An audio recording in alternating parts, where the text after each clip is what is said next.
Today on Hot Science, a bra designed especially for cows, how to see sounds, and Ooze will bump into some electrical circuits. Hi, welcome to Hot Science.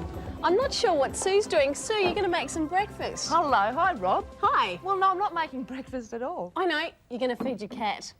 No, there's no cat. What we're going to do is set up an experiment. Now, you've heard of chocolate milk and strawberry milk. We're going to make all sorts of different coloured milk in a currents of colour experiment. With all these? Yep. What you need is a bowl of milk and some different coloured food dye. Now, Rob, can you help me here? Because could you just drop in a few different colours? Well, OK, a bit of yellow. Yeah. OK. So you just add whatever colour you like. Bit of red. Yeah. Just a few drops. That's good. Looks great. Hang on, bit of blue. It's nice the way the colour just sits on top of the milk, isn't it? Yeah. Oh, OK, a bit of green. And a bit of green over here. There we go. A bit of a mess as well. OK, now that's the start. The next step, Robin, is to add some detergent. I've put some detergent in this sauce bottle. Washing up detergent? Yes, that's it. Just add 1 or 2 drops on top. It looks so pretty. Well, watch this. Wow! It's beautiful. It's great. And these colours just surge around and they have these beautiful currents and they last 2 or 3 minutes. Wow! Well, I see's impressed. Tell me, what are we doing here? What we're doing is looking at the way the detergent molecules sit on top of the milk. It's all to do with the molecules. Everything's made up of molecules. You and me are too, but so is the milk and the detergent. And detergent molecules, if we could look at them, would be very long. And at one end, the detergent molecules have an end that likes water. The other end of the detergent molecule doesn't like water. So when you have milk and you add the detergent on top, the detergent molecules try and organise themselves so the water-loving end is near the water and the water-hating end is away from the water. And that's what's sort of going up and around and around. That's right, the detergent's skimming across the top of the milk. The colours are just showing us the beautiful patterns. Now, if you do try this experiment at home, be careful you don't get it on your hands like I do. Oscilloscope. Oscilloscope? What's an oscilloscope? I've never seen... Ah! This must be an oscilloscope. Look at that! Every time I speak, these squiggly lines jump up and down. Hello, Ooze, what are you doing? Hey, Sue, pull my finger. OK, this one here? Yeah. Like that? You're disgusting. But I see you found the oscilloscope. Yeah. Now, this is a very important scientific and electrical instrument because we can use it for showing us and measuring changes in electric signals. Whoa! And you've been obviously using it to look at sound waves. Yeah, I have. But it can also be used in industry and medicine. Wow. Say if you wanted to test or fix a TV or a computer or radio, you could use the oscilloscope. Right. And in medicine, some doctors might use it to have a look at the electric signals from a person's brain or their heart. Wow. And we can also use an oscilloscope, as you've been doing, to look at sound waves. Yeah. Now, sound waves on the oscilloscope will look like some ups and downs, a bit of a wave, and depending on the sort of sound you make, you get different shaped waves. Wow. If we could get a pure note, we'd have a lovely smooth curve like this. That's called a sine curve. But most or all musical instruments can't make a wave that looks like that because we actually have overtones and that causes extra little bips on the curves and so we never quite get a smooth curve like that. Right. OK, well, let's have a look at some sound waves. OK. I can do a sound for you if you like. Oh, OK. All OK, right, would here we you go. like to do a very low sound? OK. Oh, excellent. Now you can stop. Did you see, Ooze, that the waves were very far apart? Yeah, I did. OK, that's for a low sound. If you do a very high sound, though... OK. OK, that's good. Did you see that the waves were very close together? Yeah. OK, now do a very quiet sound. OK. OK, the waves are very small. Do a very loud sound. Wow. OK, we go off the screen. Thanks, Ooze. OK, so that's an oscilloscope. On Hot Science next, we'll see the sounds and make more music. Remember how earlier on in the show, Sue and Ooze were talking about oscilloscopes? Well, let's test it out with some musical instruments. I brought some friends in with me today. We have Rachel over here on the violin, Jeremy on the cymbals, Natalie on the recorder, and finally over to Seb, who is on the electric guitar. Hi. Hi. Hi. Now, let's bring the oscilloscope signal up onto the screen and so you can see my voice as well as hear it. And Rachel, try it out with the violin.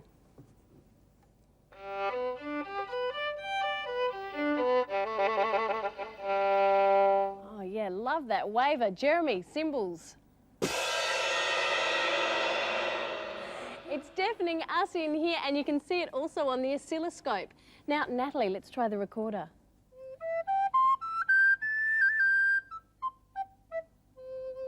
Wonderful single notes there. And finally, Seb on the electric guitar.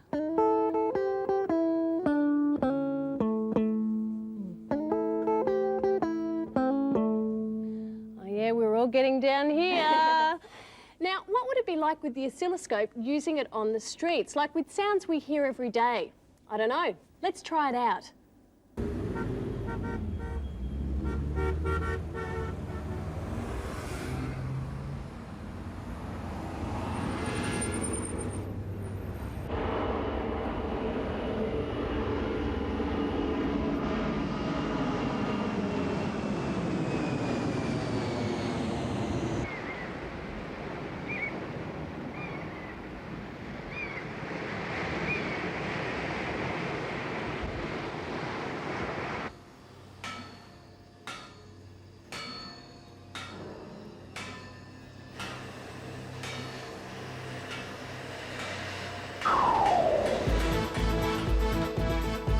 Stomach rumbles are the squishy sounds of the intestine muscles squeezing food through the gut like toothpaste. You can also hear gas bubbling from your stomach. Static electricity. I know what that is, Sue. It's when your hair stands on end, right? Yeah, well, that's one type of static electricity. Another one's when you're walking on the carpet and you go and touch somebody Zap! and you give them an electric shock. There are two types of static electricity, and we can do some static experiments here in the lab. All you need are things like balloons or plastic combs and rulers. What Robin and I have done is charged up 2 balloons. Now, an easy way to do that is just to rub a balloon on your hair or on a jumper or a piece of wool. We're just using a piece of wool. So, Rob, have you charged that? Yep, should be ready to go, I reckon. Okay, what we're going to do is bring 2 charged balloons together and see what happens. Just bring it over like this. Oh, look at that.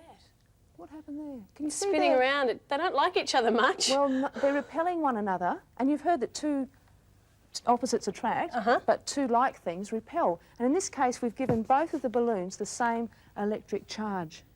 And what we've actually done is rubbed electrons, negative charges, onto the balloons. Because the balloons have got atoms, and so has the wool. Everything's got atoms, and atoms have got positive and negative charges. And what we can actually do with these balloons is rub extra negative charges onto them. Then 2 negatives together, they repel. And the wool, there's positives on that so that it attract each other? If we held the wool there, yeah, that's right. But we can do some other experiments with static electricity. Say, have another balloon and give it a good rub A down. good rub. Actually, I'll give that to you. Okay. And we'll pick up some pieces of paper.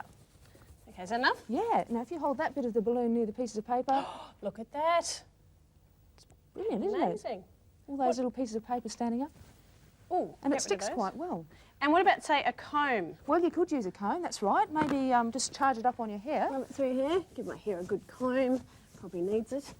And I'll charge this balloon up because we're going to need that in a moment too.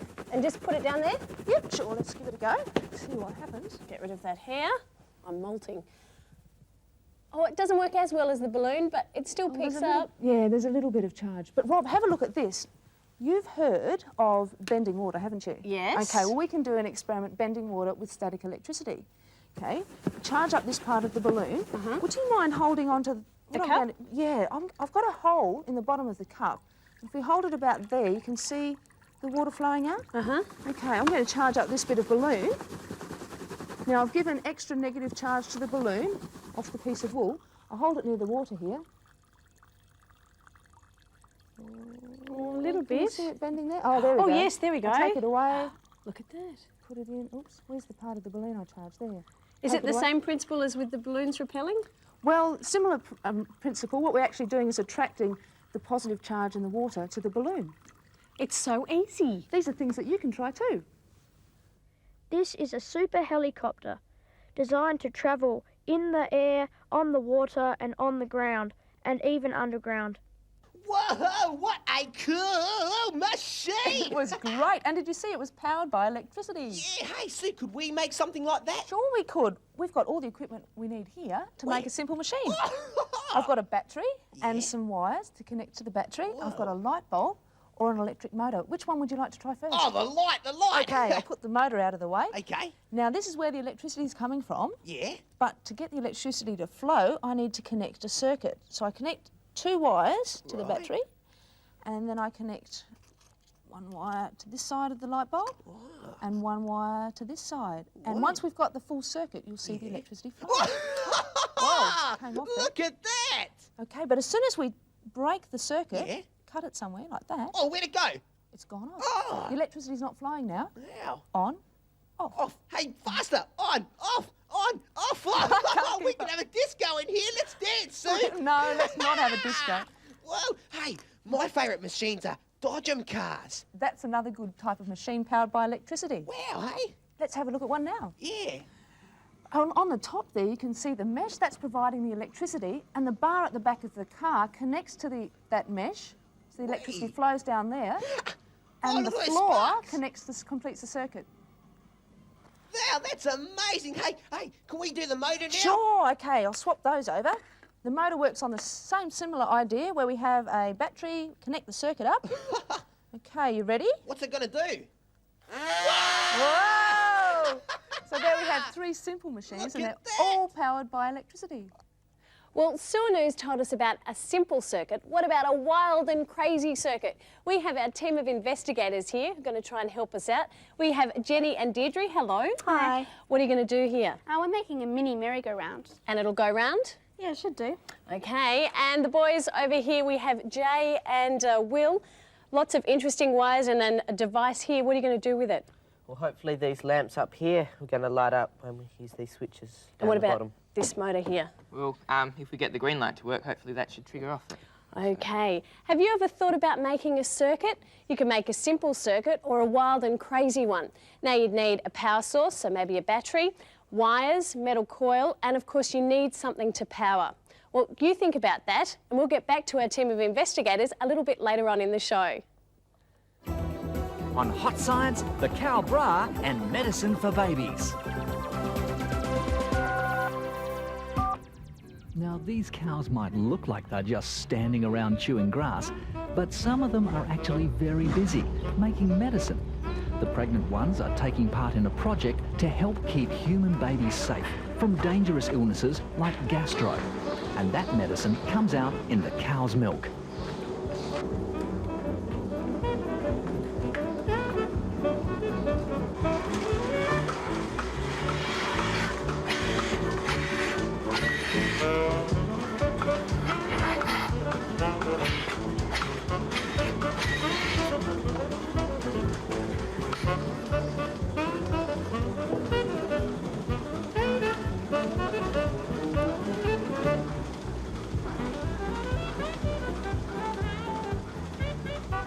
Most milk ends up in cartons or bottles at your local shop, but this special milk has to be kept separate. It's full of what are called antibodies, which fight illness. Scientists put human germs into the cows. The cows produce the antibodies and they come out in the colostrum. That's the milk that each cow produces for her newborn calf.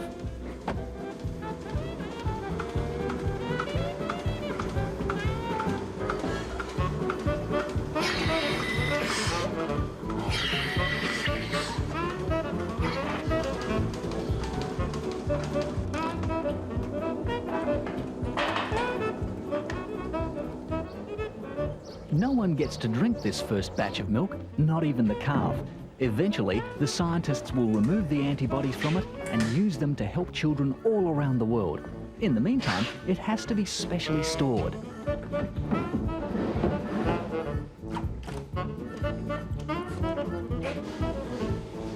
Then the process starts all over again. The human germs are put into a big syringe like this one.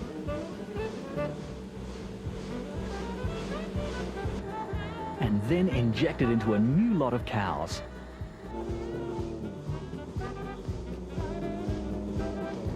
And this is how you stop a newborn calf from drinking all of that milk before it's collected. It's called a cow bra.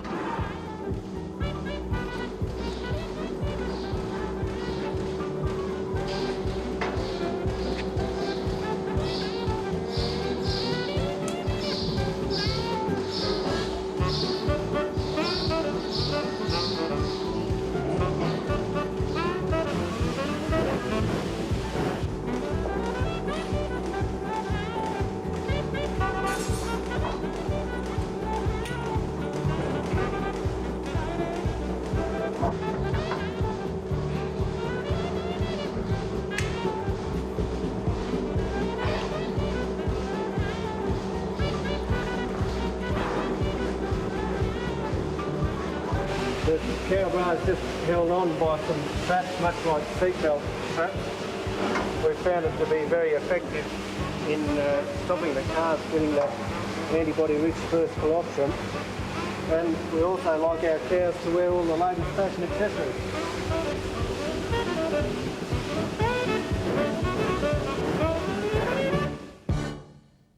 What a great bra. I wonder what size it is. Very big. Yes. But that's not the end of the story. Once you've got the milk, we need to test it to see that it's safe to drink. And how do we do that? Well, the first test is to see that there's not too many bacteria living in it. So we get the milk and we put it onto agar plates. You've got some there. Are these? Yep. Now, if there are harmful bacteria, they will grow as bacterial colonies. Can you see those spots on the agar plate? These ones here? That's right. That's bacteria. They're the bacteria growing. And we can see on that plate that there aren't too many harmful bacteria. So that's okay? That milk would be safe to drink. But there's this one here which doesn't look so good. No, it's got lots of spots on it, and it shows us that there were lots of harmful bacteria in that milk. So we couldn't drink that So one? you wouldn't drink that milk. Right. But then the next test, after you've sorted out if it's safe or not to drink, is to actually check that there are antibodies in the milk. And how do we do that? Well, we use a colour test, and what we've done here is diluted some milk, and you'll see the colour test, if there is antibodies, it will be purple.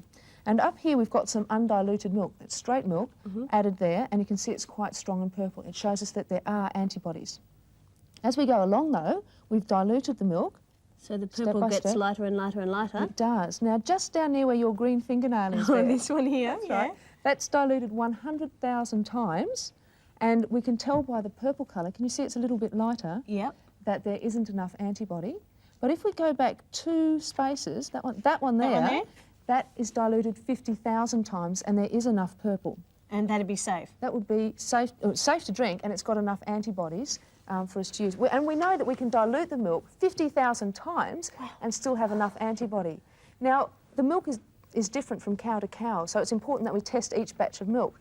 But what we're talking about 50,000 times dilution is, if I took a glass of milk like that and I tipped it into a backyard swimming pool, that's diluted about 50,000 times. There's still enough antibodies in that it would be useful to drink. Wow. You wouldn't want to drink a backyard swimming pool. No, it would be full of milk, plus some of this antibody. Now the step then is to get the milk and dehydrate it, and you end up with a powder in a packet like this. So that's the dehydrated milk, and mix it then with normal milk powder like this, and you're ready then to mix that with water, and you've got your milk. Your milk. Now this is a brand new invention, and hopefully it'll go a long way to helping kids in third world countries. Did you know that in zoos, the flamingo has to be fed special food colouring to keep its famous pink colours? Well, we're back with our team of investigators who've been making their own circuits. Let's see how they've gone. Deirdre and Jenny, does it work? Yeah. Let me see. Well done. How? We've got a full circuit of electricity here, and with the power coming from here, which is a battery, and down here we've got a motor. And here we've got a break in the circuit, which can just be joined by this paperclip being joined to that tap. And when you turn it, it goes round and round. Yep. Now, Deirdre, how's that motor work? Well, the motor has got a shaft, which you connect to, it's a cotton bud covered in plasticine, which you connect onto it. Then you get a rubber band and put it round it, and then put it around one of these cotton reels, and as the motor turns, it turns the merry-go-round. Right, so the shaft's connected to the motor. Yep. Excellent, thank you. Over to the boys, Jay and Will. It looks completely different from the last time I saw you. What have you done? I've made a few alterations with the wires and we've got it working. Show me. There's the yellow light there, and this one here activates the green and the motor. And the motor. And then by placing a magnet on the reed switch, it activates the red light. So that one there, the red light, is one simple circuit. Yes. And then the rest of it? Well, we've got the one circuit that incorporates all 3 of the lamps. So that comes from the battery into the reed switch. Right, the battery's here, yep, the reed switch, yep. Reed switch out that side and into the first light. Then from over there it goes into the resistor. From there to the first lamp, the second lamp, and then back to the battery. Well done. Thanks to our team of investigators. Now look, when you've got a spare moment, why don't you try and make your own circuit? It's really easy. Whoa, oops. Careful, Ooze, that's not waterproof. Oh, aren't they? No, but because felt pens aren't waterproof, we can have a look at the colours that are in them. Right. Now, what I've done is got a piece of card like this, Yeah. and I've put dots of different colours. Ah, we got blues, greens, purple. That's right, all in a line like that. And Yeah. next to them, I've written the name, so I'll be able to remember what colours they were. Oh, that's good. Then you put them in a bowl of water, and you fill the water up to about that point on the card. And Right. you watch, just like that. Then we sit it there for a minute or two. And Ooze, I've had one of these going for a few minutes, Yeah. and I'll show you what it could look like What? a little bit later. Look at After a minute that. or two, you start to get these beautiful patterns, and you can actually see the colours Yeah. that your felt pens are made of. Well, what happened to the colours? Look at them. Well, as the water soaked up the paper, it picked up the colour as well, and the colours move at different speeds. So you can see that red is made up of red, Right. but have a look at a colour like this, Ooze, this orange. Yeah. And can you see that it's made up of pink and yellow? And that's Oh, how they there's make two. colours in felt tip pens. So colours aren't always what they seem. It's quiz time. I've got a question. What's an oscilloscope? An oscilloscope. I know. That's the instrument to measure sound waves. That's right. OK, who can name a fun machine that is powered by Oh, electricity? me. A Dodgem car. That'll do. Well done. Thanks. And give me an example of static electricity. Oh. When you comb your hair, and you can pick up bits of paper with the comb. And also your hair can stand on end. Yeah, like yours now, Rob. That's fine. Look, here's an investigation for you to try too. If you've Whoa. got some felt tip pens at home, Yeah. you could put some dots on a piece of paper like this one, and then put it into some water and see what colours are really in your felt tip Oh, pen. look at all those pretty colours, eh? And it's really easy to do. You can make your own rainbow, couldn't you? Oh, you could do that too. Hey, could I do that in my house right here? In there? Yeah. Okay, you try that, Ooze. We've got to go. We'll see you next time. Okay, scratch Bye-bye. you later. Bye.